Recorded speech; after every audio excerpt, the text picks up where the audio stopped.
Boa noite, aqui é boa noite. Vamos para a nossa segunda aula, referente ao curso de dimensionamento de motores elétricos. Gostaria de aproveitar inicialmente e conversar com o pessoal que está participando do projeto de eficiência produtiva do gesso, deixando claro para vocês que na última semana nós não tivemos na região, até tínhamos programado, mas por conta das chuvas que houveram no começo da semana, a gente entendeu que muita gente passou por problemas aí para poder se reorganizar, né? E nós decidimos deixar para a primeira semana de maio, que é quando estaremos voltando aí no Polo Gesseiro do Araripe. A nossa colaboradora Rayane, essa semana deve contactar todas as empresas visando o respectivo agendamento para a primeira semana de maio, tá bom? Bom, mas voltando lá para a nossa aula, né, nosso curso de dimensionamento de motores elétricos. Primeiro vamos fazer uma revisãozinha básica, né? A gente viu aí na última aula os problemas relacionados à falha no dimensionamento, overload, que é sobrecarga, né?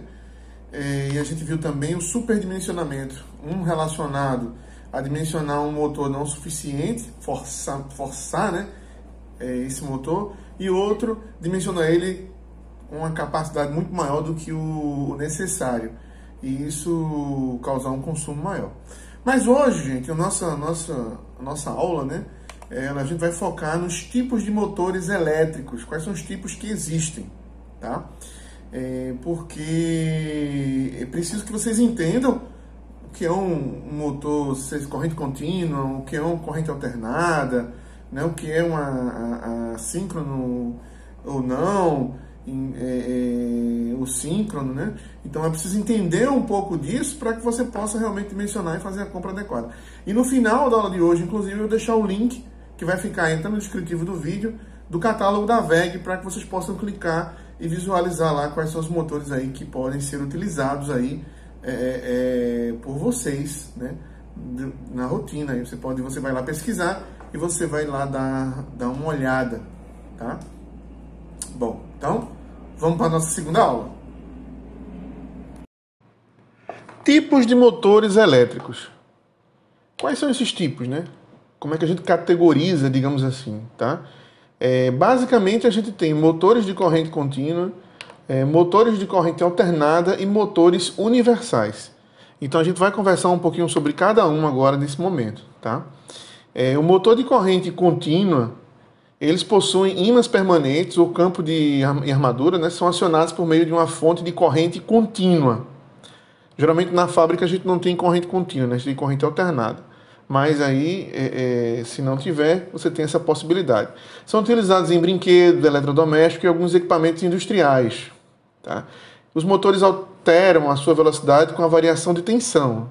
E são classificados da seguinte forma. Tem 4 classificações para motor de corrente contínua. É o motor paralelo, motor em série, motor composto e motor de excitação independente. Tá? E qual é a respectiva diferença aí dessas respectivas classificações, digamos assim, né? Eles são chamados assim porque eles têm uma diferença. No que tange ao motor paralelo, que vocês estão vendo aí, motor paralelo, que também é conhecido como motor de derivação ou motor shunt, tem esse nome porque o indutor e os enrolamentos induzidos são ligados em paralelo. A sua velocidade é facilmente regulável e este tipo de motor é muito usado em máquinas, ferramentas, elevadores, esteiras, etc. Tá? Esse é o motor paralelo. Lembrando que a gente está falando de corrente contínua. Motor em série. Você vai ter no motor uma série, os rolamentos do indutor e da armadura são ligados em série. Ele se destaca por conter um alto torque e rápida aceleração. Então, o start dele, né, é bem melhor. Devido às suas características, o motor de série é muito usado em aplicações que exigem maior tração, como, por exemplo, bondes elétricos, trens elétricos e guinchos elétricos.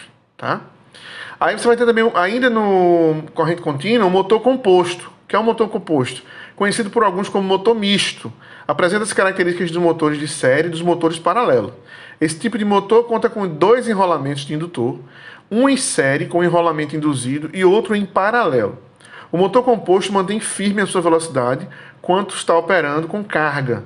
Por isso ele é comumente utilizado em acionamento de máquinas que são submetidas a bruscas variações de carga, tais como tesouras mecânicas e prensas. E o motor de excitação independente, que é conhecido como motor de excitação independente, recebe esse nome porque o seu indutor e a sua armadura são alimentados por duas fontes de energia independentes e geralmente não são muito usados, digamos assim, esse tipo de motor, certo? E vamos agora para o motor de corrente alternada, que ele pode ser monofásico ou ele pode ser trifásico, tá? Ambos podem ser síncrono ou assíncrono. Mas daqui a pouco eu vou falar para vocês a diferença. Bom, o monofásico, como vocês podem ver aí, ó, apenas um condutor de fase, utilizado quando não há uma rede trifásica disponível. Geralmente há, né, quando a gente fala em indústria. Utilizados para fins domésticos e comerciais com potência inferior a 3 kW. Então percebam que é uma potência mais baixa, né? Aí exemplo de aplicação desse motor: aspirador de pó, ventiladores, máquinas de lavar, geladeiras, bombas, que necessitam de um capacitor para dar partida, tá? Então sem o capacitor ele não consegue entrar em movimento. O trifásico, tá? Que também pode ser síncrono ou assíncrono, né? É um motor de indução, baixo custo de manutenção, certo? Ele tem, lembrando que quando eu falo em motor de indução é outro nome, né, que é dado. Então tem um baixo custo de manutenção, montagem e fabricação, mais simples que motores de corrente contínua. Gera um campo magnético rotativo e são largamente encontrados na indústria. Esse é o que a gente mais vê, né? Um motor de corrente alternada, trifásico. Bom,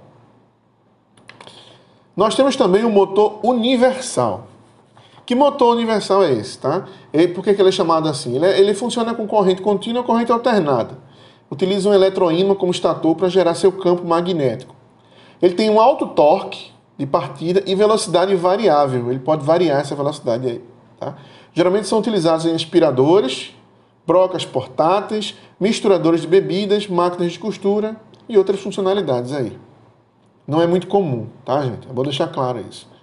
Motores síncrono e assíncrono. Vamos ver qual é a diferença dos dois, tá?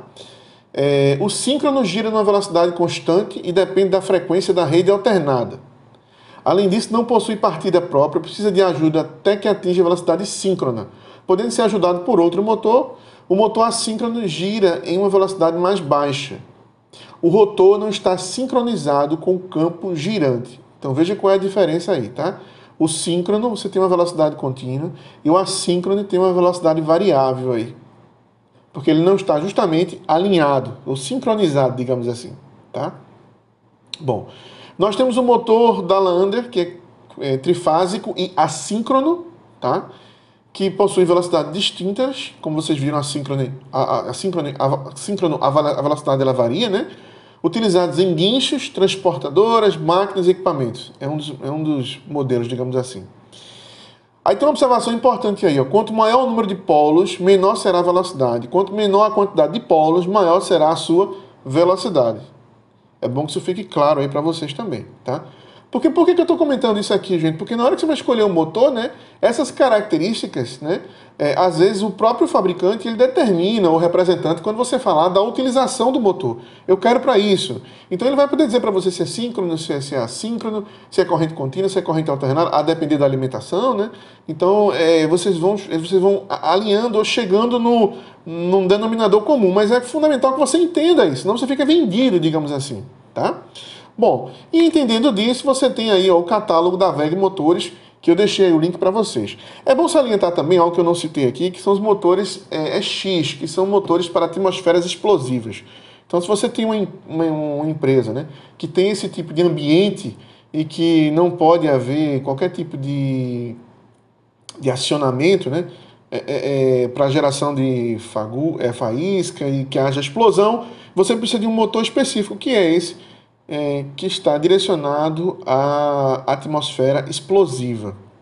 Bom, esse é o link do catálogo da WEG Motores, vocês vão poder clicar aí depois e vocês vão poder aí ter acesso aos motores que tem lá disponível, tá? Bom, basicamente essa aula era isso, era para apresentar para vocês, falar algumas características, tá? Porque até agora a gente não falou de potência do respectivo motor, né? Porque a potência vai depender de um cálculo que eu vou ensinar para vocês aqui nas próximas aulas, tá bom? Bom, e como eu falei, né, nas últimas aulas, O curso, para quem está participando do projeto produtivo, Deficiência Produtiva do Gesso, do Sertão do Araripe, ele é completamente gratuito, então você pode participar.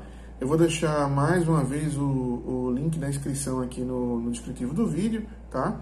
E para quem não está participando, mas não está participando do projeto do Polo Gesseiro, mas assistiu o vídeo aqui no YouTube, gostou e quer concluir o curso, fazer a prova e receber o certificado, eu também estou deixando o link aqui referente ao respectivo pagamento, tá bom?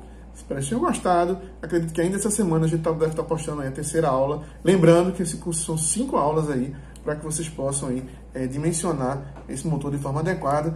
E na penúltima aula nós já começamos com o caso prático, tá, de dimensionamento, para que vocês possam trazer isso para a rotina de vocês, tá bom? Espero que tenham gostado. Até a próxima aula.